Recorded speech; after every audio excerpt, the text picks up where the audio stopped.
Breathing is a necessary and important process for living. Execution of such an important process without our knowledge is a wonder. Now tell me, do we need to remind ourselves post some time that we have to inhale and exhale?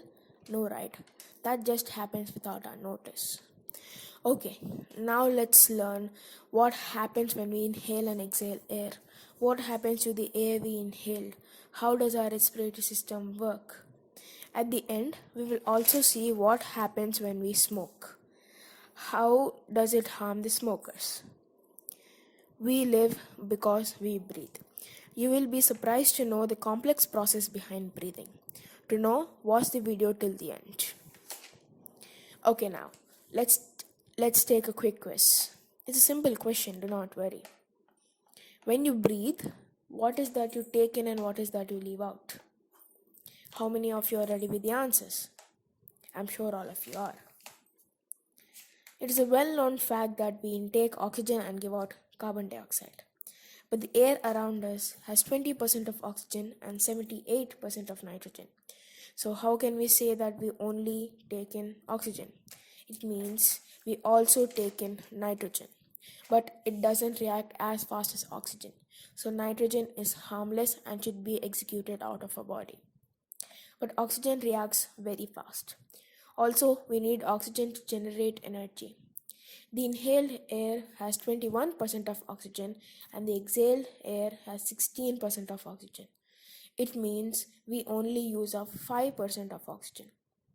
First, the respiratory process starts from our nose. Inside our nose is the nasal cavity, which is wet with mucus and small hair. The dust particles in the air are trapped in the nasal cavity. Now let's look at the inner arrangement. First the nose, the nasal cavity, throat, then the windpipe. Now the windpipe is divided into two small tubes called bronchi. At the end of it are some air sacs called alveoli. Each of the alveoli is 0.3 mm long and we have 50 crore alveoli in our body. That's a huge number. Okay, let's see how does the respiratory system work. Our lungs cannot expand and contract on their own.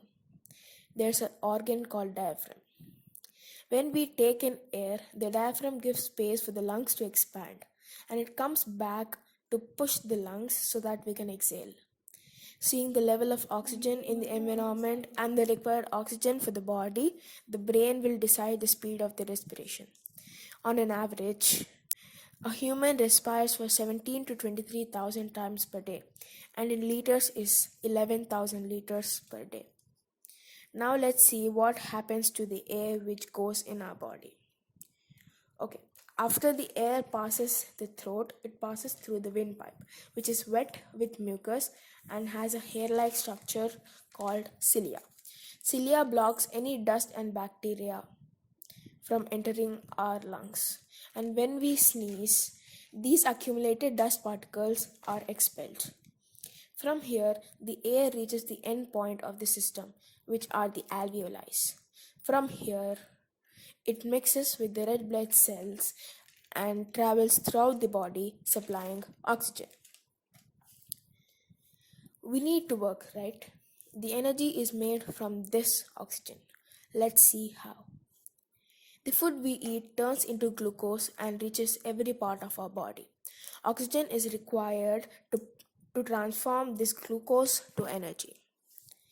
Our cells have mitochondria, which in presence of oxygen converts glucose to energy, which is known as ATP.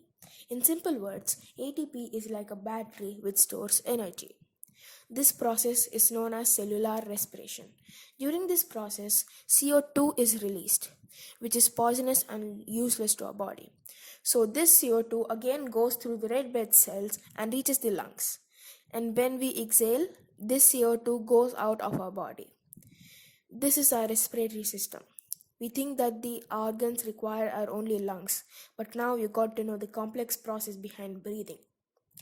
We need oxygen so that the process of cellular respiration happened and all the parts of our body gets energy. If we don't get oxygen in the right amount, our cells start dying, especially our brain cells. If our brain doesn't get oxygen for 4 minutes, our brain cells start dying. This is how important oxygen is. Another important point: nowadays we do not respire properly during work, which is a problem. As we learned, in our 50 crore alveoli, most of the alveoli will not even get a little air. So breathe fully to be healthy. This is why, not always, but when you get free time, breathe fully. Practicing breathing exercises like pranayamam is also beneficial, as you will have to pause your breath. During this time, oxygen and carbon dioxide get exchanged without any problem. Now, let us look how smokers are affected without their knowledge. NCI, National Cancer Institute, has announced that the air which goes in while smoking has 5,000 to 7,000 chemicals, in which 200 chemicals are very dangerous, not only to the smokers but also to the people near them.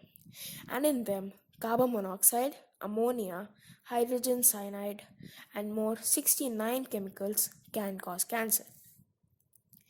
Now let's see what happens to the smoke.